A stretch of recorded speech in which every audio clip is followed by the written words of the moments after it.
তিন শ্রেণীর ব্যক্তির বিরুদ্ধে আল্লাহ বলেন আমি নিজেই কিয়ামতের দিন মামলা দায়ের করব। I will be against them in the day of judgment.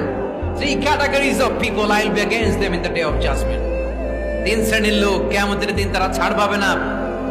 আল্লাহ বলেন আমি নিজেই তাদের বিরুদ্ধে মামলা দায়ের করব। এর মধ্যে এক শ্রেণীর লোক হচ্ছে রাজুলুন ইস্তাআজারা জিরান ফাস্তাউফা মিনহু ওয়া লাম ইউতি আজরা।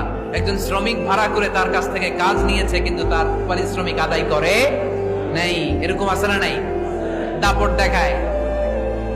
দেখায় ইউনিভার্সিটির ক্যান্টিন গুলোতে, ইউনিভার্সিটির ক্যান্টিনে যে খায় মাগার বিল দেয় না, এরকম টাকায় দাসরা নাই।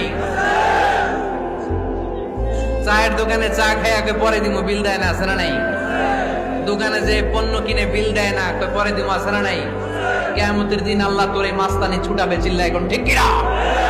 আনা খাসমুহুম, আমি নিজেই তাদের বিরুদ্ধে মামলা দায়ের করব। কথাটা কার? এজন্য বিশ্বনবী বললেন খবরদার, মেহনতি মানুষ, খেটে খাওয়া মানুষ, এদের দোয়া কবুল হয়ে যায়। আতুল আজিরা আজরাহু ক্বাবলা আন ইয়াজিফা আরাকুহু। খবরদার, বিশ্বনবী বললেন শ্রমিকের ঘাম শুকিয়ে যাওয়ার আগে তাদের পারিশ্রমিক মিটিয়ে দাও। বিশ্বনবীর বিখ্যাত হাদিস, আতুল আজিরা আজরাহু ক্বাবলা আন ইয়াজিফা আরাকুহু। শ্রমিকের ঘাম মাটিতে লাগার আগে, শুকিয়ে যাওয়ার আগে তাদের পারিশ্রমিক মিটিয়ে দাও। কেননা তারা যদি বদদোয়া করে তোমার জীবনকে জাহান্নাম বানিয়ে দিবে কে?